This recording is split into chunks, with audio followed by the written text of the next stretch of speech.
Shalom semuanya, kita berjumpa lagi dalam video pembelajaran yang keempat yang merupakan juga mempelajari tentang manusia bagian yang kedua. Pada bagian yang pertama minggu lalu, saudara sudah melihat bagaimana citra diri harus dibangun, bagaimana orang mempunyai citra diri yang positif, bagaimana dia memandang dirinya, kemudian yang ada yang namanya self esteem, bagaimana kita belajar menyukai dan mencintai diri kita sendiri. Nah, pada bagian yang kedua ini, kita akan mempelajari mengenai 4 karakter dasar manusia. Nah, saudara, mungkin sebagian dari Anda bertanya dalam hati atau dalam pikiran saudara, apa manfaatnya Pak mempelajari 4 karakter manusia ini? Bukankah ini materi yang berbau psikologi? Kenapa ini muncul dalam pembelajaran agama Kristen Protestan? Saudara sekalian, dalam mempelajari diri kita sendiri, itu adalah kunci bagaimana kita bisa berubah ke arah yang lebih baik, yang pertama, dan bagaimana kita bisa memahami orang lain, orang-orang di sekitar kita. Tuhan Yesus sendiri dengan sabar membimbing murid-muridnya dengan berbagai macam karakter dan sifatnya itu selama 3 tahun dia dalam pelayanan di bumi. Nah, begini juga kita akan melihat, saudara, apa manfaatnya kita mempelajari 4 karakter ini, dan apa saja 4 karakter ini, serta bagaimana karir yang sesuai untuk masing-masing karakter itu. Kita tahu bahwa walaupun 2 orang saudara kembar identik, dilahirkan dari orang tua yang sama, pasti memiliki karakter yang berbeda. Contohnya saja ya, Esau dan Yakub dalam Alkitab. Esau orangnya suka berburu, suka keluar, mengembara ke padang, berburu hasil buruan, tapi Yakub lebih suka di dalam rumah, membantu pekerjaan-pekerjaan rumah. Nah, kita akan lihat 4 karakter dasar manusia ini. Yang pertama adalah tipe pragmatik. Nah, orang pragmatik ini dikatakan sebagai orang yang cinta damai. Biasanya orang dengan tipe karakter ini tidak suka yang ribut-ribut. Dia tidak suka berkonflik dengan orang lain. Cenderung dia mengalah kalau ada konflik keributan. Dan orang dengan tipe ini cenderung juga bisa menjadi juru damai jika ada dua belah pihak yang saling bertengkar atau ribut satu sama lain. Memang karakter ini sangat bagus menjadi juru damai atau menjadi bawahan, menjadi anak buah kita. Karena orang yang mudah diatur, mudah diarahkan, dan cenderung tidak suka membantah. Tetapi kelemahan orang dengan karakter pragmatik ini adalah dia suka sekali enggan melakukan sesuatu yang baru. Terbiasa dengan pola yang lama, ya sudah yang lama saja. Kemudian selanjutnya orang dengan tipe pragmatik ini adalah pemalu. Apa yang menjadi haknya yang seharusnya menjadi bagian dia, itu pun dia malu untuk mengambil. Terlalu segan pada orang lain dan cenderung memikirkan pikiran orang lain. Misalnya dia berpikir, nanti kalau aku pakai baju ini, jangan-jangan orang mengatai aku ini, mengatai aku itu. Nah, itu kelemahannya. Yang kedua adalah karakter melankolik. Si melankolik ini dijuluki sebagai orang yang sempurna atau perfeksionis. Memang orang dengan karakter melankolik ini, saudara, cenderung dia sempurna dalam segala pekerjaannya. Dia mau semua serba teratur, rapi, buku-buku teratur rapi di raknya masing-masing, meja harus dikasih taplak yang rapi, sepatu harus diletakkan yang benar, dan semuanya. Nah, orang seperti ini cenderung cermat berpikir. Dia melakukan sesuatu itu harus ada perencanaan yang matang, ada gambar yang jelas, ada rencana yang teliti, dan itu bagus semuanya. Tetapi kelemahannya, orang melankolik ini, dia jarang memuji orang lain. Dan dia cenderung melihat semuanya dari sisi yang negatif. Atau, jika misalnya dia sudah merencanakan untuk satu proyek atau pekerjaan, ini, kemudian ada salah satu aja tidak terpenuhi syaratnya itu, maka dia akan cenderung, sudahlah, malas aku melakukan ini, nanti saja. Dan akhirnya, rencana-rencana yang baik, konsep-konsep yang baik itu hanya berhenti sebatas konsep. Jarang ada yang terwujud. Karena apa? Dia mau semua serba sempurna dulu baru melangkah. Nah, itu kelemahan orang melankolik. Nah, orang melankolik juga sebagai seorang ayah terkadang susah dia mengekspresikan rasa cintanya untuk anak-anaknya karena sifatnya cenderung kaku, dingin. Tapi sebetulnya dalam hati kecilnya dia sangat mencintai istri dan anak-anaknya. Nah, itulah tipe melankolik. Yang ketiga akan kita lihat di sini adalah tipe sanguinis. Sanguinis digambarkan adalah tipe orang yang penggembira. Atau kalau istilah gaulnya, nggak ada lo, nggak rame. Nah, itu. Jadi orang sanguinis ini, ditempatkan dimanapun, dia gampang cari kawan, dia gampang dapat teman. Nah kemudian dia suka dalam acara-acara keceriaan seperti pesta, reuni dan sebagainya, karena baginya ketemu dengan kawan-kawan lama, ketemu dengan teman-teman yang sudah lama tidak berjumpa, itu merupakan satu kesukaan. Dia bisa bercerita panjang lebar, tertawa dan sebagainya.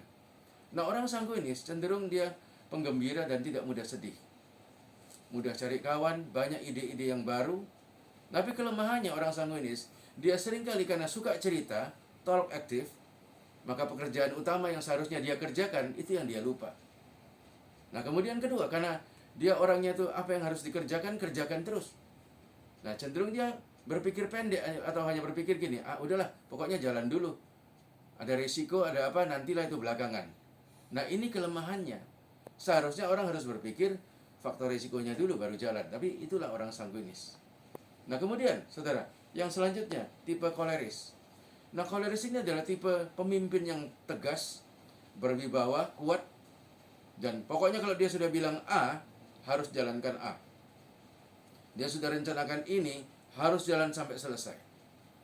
Nah tipe koleris ini suka mengatur, suka membagi tugas kepada para bawahannya, suka membuat program perencanaan kerja dan harus jalan.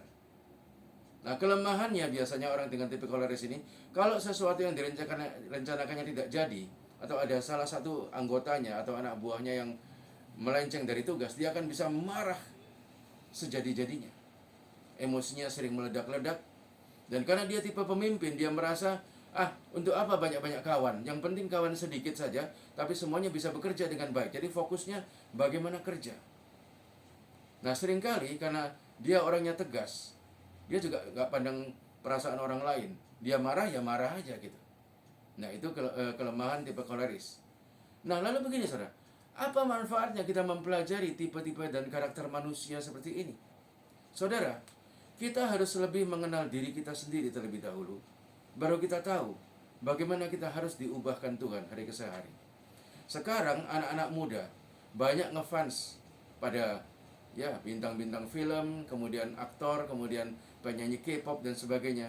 Sampai-sampai karena ngefansnya mereka pada pribadi-pribadi tertentu, mereka tahu betul sifat idolanya itu seperti apa, tanggal lahirnya kapan, zodiaknya apa, warna kesukaannya apa, kemudian makanan kesukaannya, tinggal di mana, mobil favoritnya apa. Sebegitu detailnya dia mengenal idolanya atau orang yang dikaguminya. Tetapi waktu orang bertanya, jadi kamu sendiri apa karaktermu, apa sifatmu? Dan dia berkata, wah saya nggak tahu itu. Kalau saya begini ya begini aja. Nah itulah kelemahannya saudara. Seharusnya kita harus lebih mengenal diri kita pribadi terlebih dahulu, sedalam-dalamnya, baru kita bisa mengenal orang lain.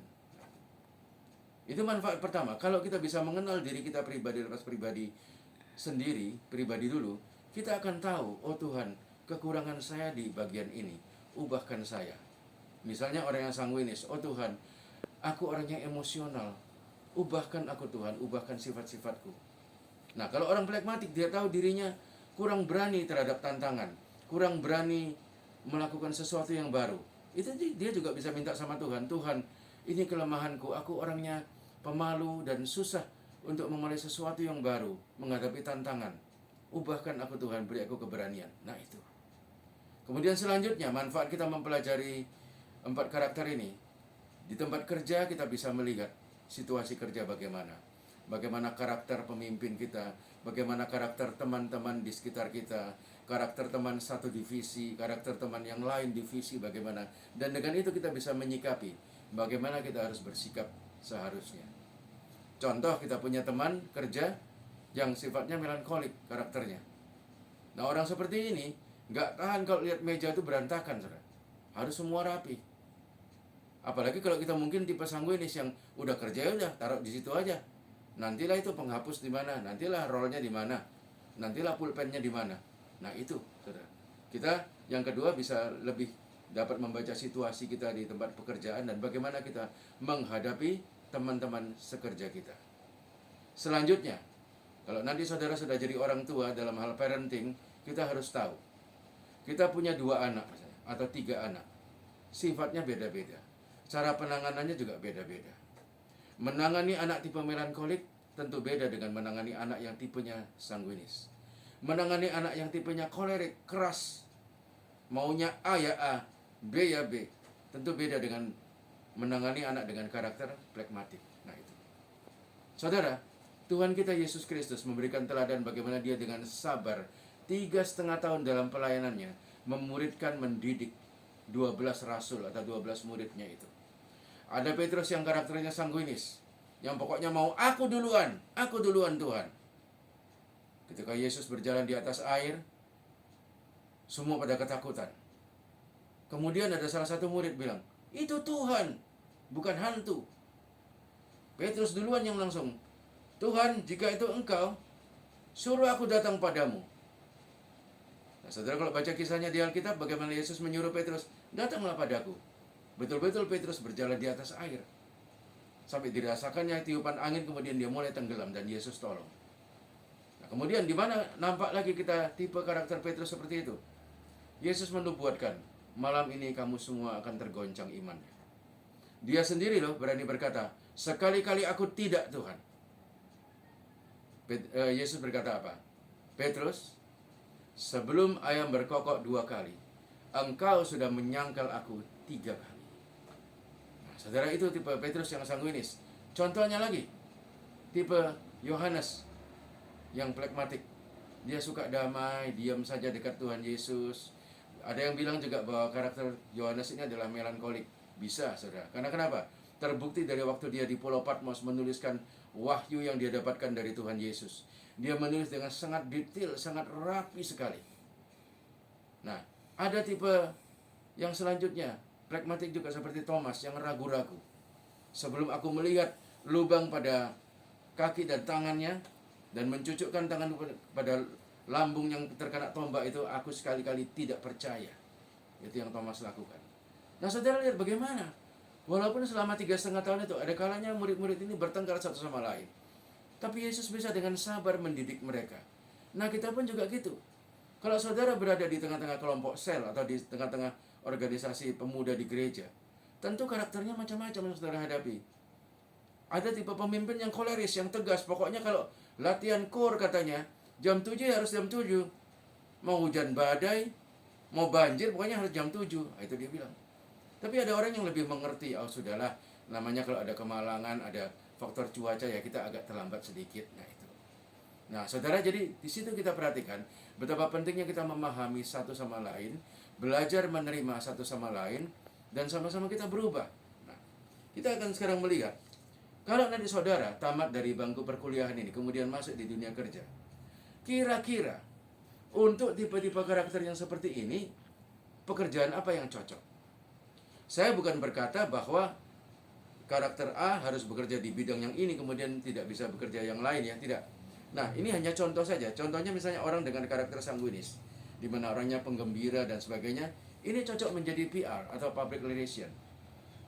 Dia duduk sebagai customer service atau dia melayani orang yang datang. Karena apa? Sifatnya dia penggembira. Dia bisa memulai pembicaraan dengan orang yang tidak dia kenal sekalipun. Kemudian dia bisa jadi MC, Master of Ceremony, atau pembawa acara. Atau saudara, orang seperti ini bisa juga jadi guru, jadi tenaga marketing atau sales, tenaga penjualan, dan sebagainya. Yang penting ini, sanguinis ini tugasnya berhubungan dengan orang lain, yang ya banyak menawarkan sesuatu atau banyak menggunakan perkataan, karena memang orangnya talk aktif. Nah kemudian, orang dengan tipe melankolik atau pendiam. Nah ini cocoknya apa saudara? Menjadi analis. Kalau orang seperti ini menjadi akuntan, cocok sekali. Karena dia akan meneliti setiap tabel keuangan dengan sangat baik dan tidak ada yang salah. Dia bisa menjadi penulis, tapi jangan suruh orang melankolik untuk berpidato, nggak tahan lama dia. Nah kemudian selanjutnya tipe koleris. Ini orangnya cocok menjadi pengusaha, pemimpin suatu kelompok atau komunitas, pemimpin satu perusahaan. Karena orang tipe koleris, saudara, dia tidak segan-segan bahkan mengeluarkan uangnya sendiri, dananya sendiri, supaya program bisa berjalan. Nah itu kelebihannya. Nah kelemahannya tadi, saudara, kalau dia mencanangkan satu program dan kemudian tidak tercapai, dia bisa marah sejadi-jadinya. Nah kemudian orang dengan tipe plekmatik, Atau cinta damai, cocoknya sebagai apa? Customer service, dia melayani orang. Ih, kok sama Pak dengan tipe yang sanguinis tadi? Bisa, bisa digabungkan. Atau orang pragmatik juga bisa jadi guru, bisa jadi konselor atau menasihati orang lain. Karena orang tipe pragmatik ini pendiam. Dia lebih tahan, dia mendengar keluhan orang. Nah kalau sanguinis tadi, kelemahannya yaitu karena dia suka bicara, seringkali orang lain curhat, orang lain cerita, nggak tahan dia dengar lama-lama, dia cenderung motong pembicara orang lain. Nah itu kelemahannya. Nah kemudian saudara, bagaimana selanjutnya kita membangun karakter Kristen dalam diri kita masing-masing? Setiap kita punya karakter yang beda-beda. Ada orang yang 60% sanguinis, 30% melankolik, 10% plekmatik mungkin. Ada orang yang cenderungnya koleris 70%, 30%-nya melankolik. Wah ini gawat saudara. Orang itu akan keras dalam niat dan cita-cita. Nah saudara, semua karakter ini punya plus dan minus. Makanya kenapa firman Tuhan di sini sebagai cermin. Kita baca firman Tuhan, kita dengar, kemudian kita kenali kelemahan diri kita, dan kita berkata, Tuhan, ubahlah aku sesuai karakter Kristus. Mungkin kita sadar kita sebagai seorang sanguinis, emosional, nggak sabaran, saudara. Kita minta Tuhan, ubahkan aku. Nah saudara, biarlah dengan mempelajari 4 karakter dasar manusia ini, kita bisa semakin mengenal diri kita sendiri. Dan kemudian kita hari demi hari bisa semakin mengalami perubahan ke arah Tuhan Yesus sendiri. Tuhan Yesus memberkati saudara semua. Shalom.